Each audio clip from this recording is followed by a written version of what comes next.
This week on eNEWS, we take a look back on the successful Kodiak season, how youth are getting involved in an emerging new sport, and local artists find their place in Lethbridge. Hello and welcome to eNEWS. I'm Cole Smith. And I'm Debbie Knight, and here's our top story.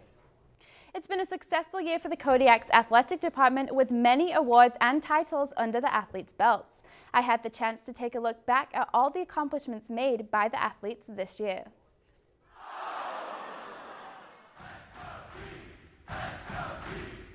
With loud roars and supportive fans, the Kodiak athletic teams aim to please this year, representing the college in a positive light and collectively bringing home numerous titles, both as teams and as individual players themselves. Volleyball player Kai Hesthammer was just one of the players to get special recognition, being named South Division Rookie Player of the Year. However, it wasn't just the playing of the sport that drove Kai forward, but also the team atmosphere and the family feel. Just the team bonding, even outside of the playing time. So on the bus, at the hotel, when you're at tournaments, when you're playing other teams, between practices, before practice, just the whole team bonding experience. Hammer, slammer, jammer! The men and women's basketball teams were also in hot pursuit this year, bringing home the gold medals in the ACAC championships. However, the medals didn't stop here, as the men's indoor track team went on to win the overall gold medal and the women winning bronze in the indoor ACAC championships. Every team had a lot of good ups. Some had to go through some struggles, but I think through this year we were able to establish a lot of, like I say, good starting points. The teams worked hard to achieve these titles through frequent and vigorous training sessions and dedicated team building exercises, placing them on the map as fierce competitors and a force to be reckoned with. It was a great year for the Kodiaks that makes the college excited to see what will happen next season. Lethbridge College has been trying new innovative ways to save students money, and the annual Food for Fines program is back for students to do just that. The Buchanan Library has started its Foods for Fines program at the beginning of this month to give students the opportunity to save money on overdue library fees. This goal is to get students to bring in non-perishable food items to donate, saving students up to $30 in library fees if applicable. Students who donate are entered to win prizes that are donated by the LCSA and other organizations. Library Service Specialist Cindy Warner explains how students need the food more than ever at the end of the semester. To the Food for Fines, you are helping fill the shelves of the Student Association food bank, so you're helping fellow students in need. And this time of year is especially important for the food bank to get donations because it's towards the end of the semester. A lot of students are running low on funds, may have used up their loan money. Students can donate until the end of the month in the Buchanan Library. An early spring provincial election has been called and candidates are scrambling to get voters interested. With voter turnout in decline, the government is looking for ways to get out people to the polls. Our own Eric Mickelson took a look into why focusing on Alberta's younger generation could change the political landscape. And we have a real problem facing Alberta. Premier Jim Prentice announced the election that will send Albertans to the polls on May 5th, a year earlier than expected to a supporting crowd in Edmonton. Only days after the election was called, campaign posters went up throughout neighborhoods in the city, and officials are saying that this election is very important for young people. According to a new study, Canadians under the age of 35 are more left-wing than the rest of Canada. The study suggests that this demographic could impact the election's outcome if it voted. Third-year sociology major Riley Swanberg says that this election, the NDP seems to be more visible in the public to talk about the issues. I feel like Wild Rose Party and Conservative, they're all caught up in that whole political drama rather than actually getting out to their voters and discussing the issues, especially with Alberta's deficit right now. I think that's something that needs to be discussed and looked at. The study shows that only 39% of voters were between the ages of 18 to 24, and the participation rates rose steadily up to the age of 75. Lethbridge West NDP candidate Shannon Phillips says young people tend to look at the government and say that it doesn't represent them, so they don't get involved. Only if they get involved will we be able to make change. The great news is that we have that ability here in Lethbridge West, but it depends on people to get involved. Swanberg says that if the government tried to help younger people understand their political jargon, that they would be more inclined to vote. I also think too that kind of labeling of young people don't vote has kind of gotten into everyone's head. So, well, if young people don't vote, then I'm not going to go vote. Well, that kind of doesn't help the situation that you're trying to combat if you're not doing anything. For eNEWS, I'm Eric Mickelson. If you're an Albertan citizen over the age of 18, you can register to vote for the May 5th election at www.electionalberta.ab.ca. A local Lethbridge College alumni has been busy over the years, pursuing her passion in her chosen field. I got the chance to catch up with her and see what is Dory's story. It's 7 degrees at 12 o'clock. I'm Dory Motney with Country 95 News. From humble beginnings to Country 95 news anchor, Dory Motney has made her way to be the first female news director in Lethbridge. Dory started her career at Lethbridge College, graduating what was radio arts back in 1976. Now a Lethbridge College alumni, Dory reflects on how Lethbridge College gave her the start she needed for her career in a small graduating class. So when I graduated, there was myself and 8 other students. We were known as the Big 8.5. There was 8 guys and I was the half. I was the only female student who graduated that year. Fresh out of college with a diploma in her hand, Dory found herself searching for a job in the industry. Being naive, she soon found out there was not many women in the broadcast industry at that time. But with determination and a passion for news, she soon got her start being a nighttime announcer at Country 95, doing an all-night country show, before moving on to Saskatoon, where she found it difficult to dispel the sexist stereotype in the industry. The whole province of Saskatchewan, to me, I found to be a little bit backwards. It was even much, much more difficult. I found it very, very stressful there. They did not look kindly upon women in fields that were generally held by men. As a matter of fact, I had one news director, when I applied for the job, he was just, I guess, humoring me because he sat down with me and he said, you know, I've already got one woman working in my newsroom now. I ain't hiring another one. Dory soon moved back to Alberta and started a family, but never gave up on her passion for news, starting a position with the Pattison Broadcasting Company soon afterwards. Starting as an on-air newscaster, she climbed the ladder and soon found herself 12 years later being the position she is now, saying if it wasn't for her passion for finding the truth behind a story, who knows where she would be now. Dory has been serving the Lethbridge community for 13 years and shows no signs of slowing down anytime soon.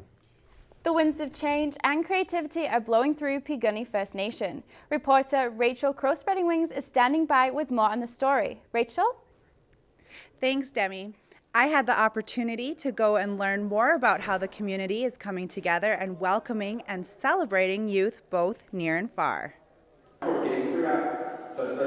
The 7th Annual Youth Forum opens the community's doors to youth as far north as Driftpile. Facilitator and theater artist Troy Emery Twig helps his group break out of their shell. Twig says that theater is a fantastic way to open their hearts and minds. I think it's great in the sense of introducing youth to their culture, language, and storytelling. The theme this year is bringing youth together through technology. It's a 30-minute podcast where they get interviews, they get clips, they write their own questions, they identify the people they want to talk to, and then we're going to put it all together. That gap where people are always saying we're losing our culture, we're losing our language. And when we're such a tech-based age that hopefully they'll be able to take some of the tools that they're learning here and be able to bridge that gap. With a number of different facilitators, the youth learn what is available to them outside the community. As one of the people who wants to encourage the youth to find themselves, they brought in keynote speaker Mike Scott. Sober is Sexy is Mike Scott's main message to all youth throughout the country. What cocaine is? Quit lying. Everybody watches Scarface, probably. I had the choice. I could have been like, no way, I'm out of here. I could have left. Overcoming his own drug and alcohol addictions, Scott has become a motivational speaker. They see it through the number of funerals that we attend from the people that we lose constantly. They see it just in their daily lives. They see it through the destruction they've been through their whole lives. You know, we need to start making a change somewhere. So Mike Scott is very open about his past mistakes and hopes that sharing his life story will help inspire others who are struggling with their own addictions. Rachel, how can people follow his Sober is Sexy campaign? They can check out his website at soberissexy.com. Awesome, thanks Rachel. Coming up next on eNEWS, we look at the new fad of pole dancing as an exercise, and Lethbridge's youth flip out over new parkour facility.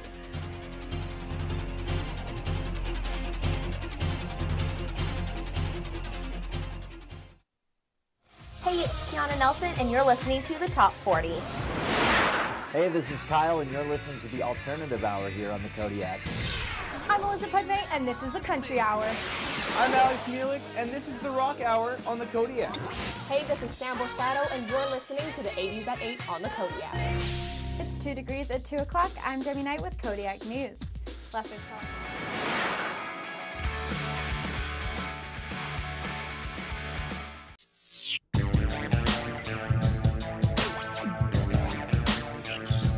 Crime Stoppers and the Lethbridge Regional Police Service need your help in solving a crime of mischief.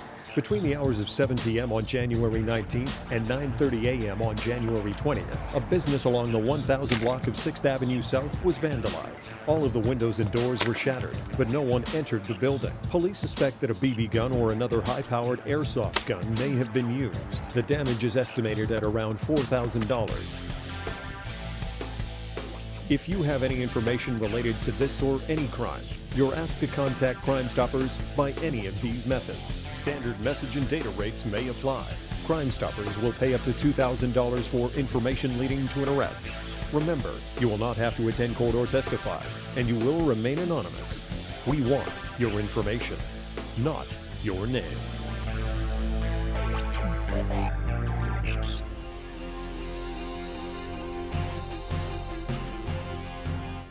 Roller skating can be a low-impact way to get exercise and create friendships. But when you add in some protective equipment and full body contact, you now have a game of roller derby. This game is a relatively new sport here in Lethbridge, and as Colby McKee reports, kids are beginning to catch on to this new trend of exercise. Now we can start the roller derby. That whistle signals the beginning of the 5th season for the Lethbridge Roller Derby Guild. It skated into action at Exhibition Park on Saturday afternoon, with the junior teams from both Medicine Hat and the hometown Lethbridge squad squaring off on the cement. Referee Lyle Woodward has reffed games in both cities in the last year and a half. He says that the support for junior roller derby is growing. You always see the parents coming out, but more and more we're seeing a lot of people that just have interest in roller derby and get to see these juniors just play their hearts out, so it's a lot of fun. Lethbridge assistant coach Jennifer Davis knows exactly how fun roller derby can be. A former Deathbridge Derby dame herself, Davis has now gone right into coaching. She says the junior division allows players to progress properly into the adult league. And when they get to level 3, not only do they have the skating skills, but they also have that strategy. So when they do learn how to hit and do a full contact version of the sport, they're a force to be reckoned with. Davis adds that this is only the 3rd season that the junior division has been in place here in Lethbridge, and she's amazed at the amount of growth in her players and their skills. For eNEWS, I'm Colby McKee. Both the junior and adult divisions practice and compete around southern Alberta until the end of June. For a detailed look at their schedule, you can visit their website at lethbridgerollerderby.ca. What was once started as a military training regimen is now growing in popularity as a new form of gymnastics. With parkour classes gaining traction, David Opinko checked out a local class to see what has everyone jumping with excitement. Movie chase scenes, like this one from Casino Royale, are just part of why parkour has become so popular in recent years. Simply put, parkour teaches people how to get from one place to another in the most efficient way possible. West Wind Gymnastics teaches parkour because, well, aside from it being a great way to escape from movie heroes, it helps kids to get their entire bodies moving. It's a great way to stay in shape because you're constantly running around, you're constantly moving all these fundamental movements of pulling yourself up onto stuff or lowering yourself down, using your legs to jump on and everything like that. Tolman says parkour and gymnastics are similar in a lot of different ways, like training form and flexibility. One student believes parkour was great in teaching his brother about discipline and controlling his energy. Well, my brother was very hyper and our mom wanted him to do something to use all his energy, and we heard about parkour. Sean's brother believes parkour is great for a number of other reasons as well. Yeah, it's really fun doing flips and just going in the foam pit and doing rolls, and it's kind of fun to meet new kids. Instructor Tolman says classes like his are especially important for those who want to do free running, because if you don't know how to roll or bail, it can be an extremely dangerous sport. He says with proper training, anyone can do parkour safely. For eNEWS, I'm David Opinko. If you would like to register for parkour classes in Lethbridge, you can do so at westwindgym.ca. Pole dancing. The term itself brings a slew of provocative images to the mind. However, one group in Lethbridge is aiming to dispel those misconceptions. Sarah Strigger went down to the Acrobatic Angels to get a peek behind the curtain that is pole dancing. Moves like this are what modern pole dancers like Andrea Gadrazic from Acrobatic Angels aspire to, as the new fitness trend sweeps not only Canada, but the world. The sport, which is commonly associated with exotic dancers and strippers, is veering away from its stereotypes and climbing to new heights. People think it's for strippers. That's like the biggest thing, obviously, and it is sort of, but it's a lot more than that. There's a lot more to it. It takes a lot more strength and coordination and flexibility. There are three main types of pole dancing: pole sport or pole fitness, characterized by the use of tricks and high difficulty stunts often performed in a judged routine; pole dance or pole artistic, where dance and tricks are used to culminate in an entertaining or artistic routine; and pole erotic, characterized by sexier choreography as well as the occasional removal of clothes. We're not really, obviously, there's no hair, there's no makeup, there's no costumes, there's no stilettos, there's nothing like that. Just the misconception that I get every now and again. So, okay, so you're a pole dancer, do you want to be a stripper? And it's like, well, I also run and no one has ever asked me if I want to be a gazelle. So whether pole dancing is used as an artistic outlet, a way to get physically fit, or an erotic activity, it appears that pole dancing is not going out of style. For eNEWS, I'm Sarah Strigger. Acrobatic Angels offers a variety of alternative fitness classes, including aerial skills, hoops, and of course, pole. Classes are available for all levels from beginner to advanced. It's a sport that involves racing down an arena just to show how well you can stop. A sport that shows audience members how a rider can have total control over their horse with minimal visible commands. Logan Schenk has all the details on the unique sport of reining. Won't be showing you strutting her stuff because she's so heavy and full. Right? From foal to full-on champion, these horses are bred and trained to do competitive reining. Horse trainer Bonnie Becker has won numerous National Reining Horse Association championships and says that training a reining horse is not an easy or quick process. It takes a long time to train a horse, and you have to have lots of patience. And it takes a long time to develop the skill of training a reining horse. Just like any athlete, these horses need care, rest, and proper equipment for the specific job that they're working on. Like sliding shoes that are put on the horse's back feet to increase the distance of the horse's slide. Skid boots are put on the back legs to prevent the horse from hurting itself while sliding. Every piece of equipment on the horse has a specific purpose, geared towards increasing the horse's safety. Splint boots are used to protect the horse's front feet while they are spinning, which is a fast-paced maneuver where the horse spins on its back feet. It has to look like your horse is doing it willingly and that it's easy for you. And so you don't want the judge to be noticing any cues. So you want the horse to be responding to very light cues, and you want to go fast. For eNEWS, I'm Logan Schenk. Bonnie will be putting on a reining clinic April 25th, and tickets are open to all the public and are $20 per person. Coming up after the break, we see the much-needed update to the Bookmobile. And a popular board game brings players together.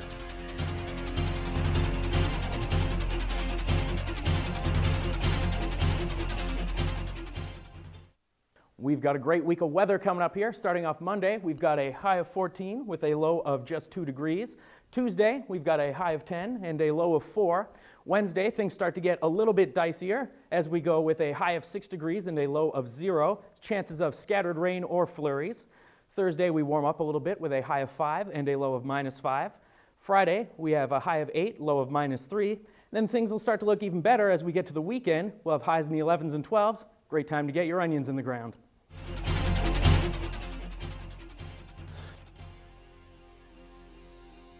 In common. They all have been influenced by the popular game Dungeons & Dragons. Reporter Jessica Goose has more about what D&D is all about. Get down here! Get down here! That's the sound of veteran dungeon master Brent DeVos. Dungeons & Dragons, known as D&D, was created in 1974 and has been the leading role-playing game ever since. To start playing Dungeons & Dragons, all you need to do is grab a group of friends who know how to play, purchase some dice, and you can get the guide for free online, or you can purchase an in-store copy. The game is a journey where you take the character you create along with the team and complete quests, explore ancient ruins and dungeons, fight monsters, find treasure, and become more powerful with the help and guidance of the Dungeon Master, or as others might call it, the Game Master or Referee. A DM or a GM or a referee, what they do is control the story in the sense that they know what the other characters, what the player characters don't know. DeVos says he enjoys playing D&D because of the freedom you have with your character. And the player characters can literally do anything. I mean, unlike in a video game where you only have the options that the programmers have programmed into the game, in D&D you could do anything. You could scream, drop your pants, do anything. Each player has different characteristics, strengths, weaknesses, and advantages over the others, depending on what race you are, such as a dwarf, dragonborn, or tiefling, and then depending what class you are, such as a cleric, fighter, or rogue. D&D player Aaron Royer started his D&D journey just over a year ago and loves it. Royer adds that depending on who you play with, there can be a lot of laughter. D&D can be extremely funny if you have a lot of people that are like good friends with each other. Lots of jokes are made and stuff. Like if you heard us when we were in the sewers, there was lots of jokes made. He's essentially made of brick. So we'll go 40 pounds, everybody. Okay, so yeah, we'll drag. For eNEWS, I'm Jessica Goose. To date, Dungeons & Dragons have brought over $1 billion just in book sales. Speaking of books, they're on the move again as the public library got an upgrade to its bookmobile this last week. The new bus has many new and efficient features to make this bookmobile more enjoyable for clients of all ages. Kiana Nelson reports. An upgraded bookmobile has kids near and far excited about reading. Father Leonard Van Tegum, grade 3 student Ethan Skinner, says that he always comes to the bookmobile. This is my school, and the bookmobile comes to my school every Wednesday, so I like coming to get books. The bookmobile came about to provide library services outside of the walls of the traditional library and to promote literacy and reading. This is the old bookmobile that came about in 1985. For 30 years, it helped people who couldn't get to a library easily to borrow books. Now, this new custom-made bookmobile has new features to it, like slants that expand the space inside, wheelchair ramps, and a new heat and air conditioning system. Branch Service Manager Tara Plato says that the community favors the bookmobile. We have schools, in fact, on waiting lists to get on our route because it is a really popular service for the schools. And then we also stop at community stops in the evenings and on weekends. Skinner says that he mainly gets his books from the bookmobile and that he looks forward to Wednesdays to get a book to read about sports. For eNEWS, I'm Kiana Nelson. The new bookmobile also offers Wi-Fi on the bus, video game rentals, and DVD rentals.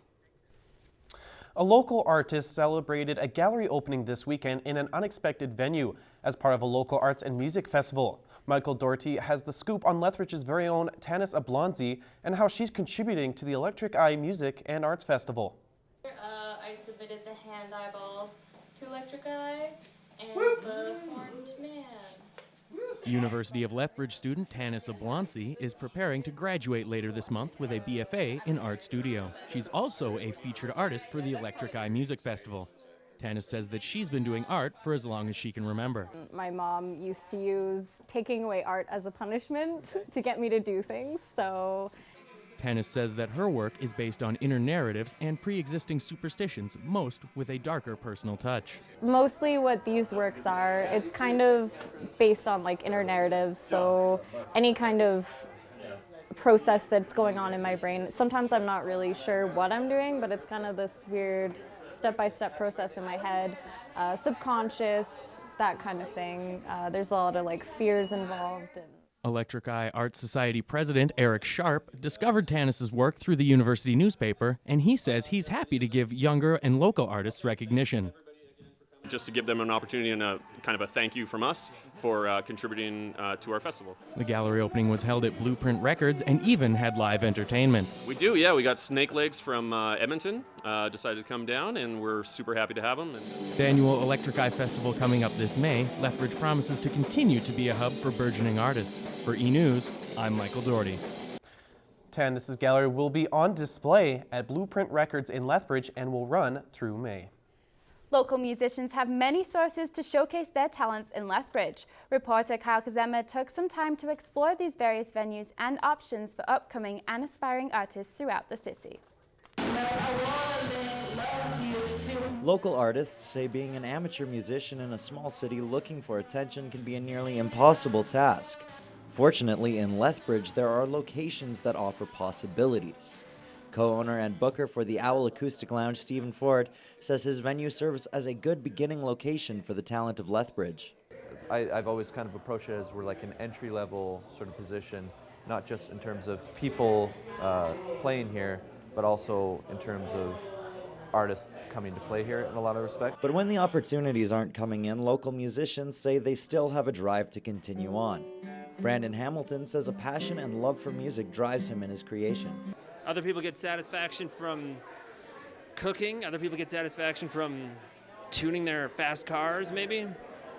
I don't get any of that. I don't get satisfaction from any of those. I get satisfaction from turning my amp up to 10 and hoping that that I don't go deaf, basically. These opportunities can turn into larger possibilities. At the Slice, new local talent is always being carved out. Owner Jesse Freed says that he looks for acts that have significant upside. We look for local talent to open up shows for people that are coming from out of town that maybe wouldn't have a draw. So, you want to try and pair people together. But venue owners say that even when you're not in front of a crowd, music can be beneficial. Ford, who typically brings in artists but is also a musician himself, says that creating and playing music can be good for a person. Like if I'm stressed out about something or worried about something or whatever, a lot of times what I'll end up doing is grabbing guitar or whatever, and it's a really good outlet. For eNEWS, I'm Kyle Kazema. Well, that's all the time we have for our final newscast of the year. I'm Cole Smith. And I'm Debbie Knight. Thank you for watching and have a great summer.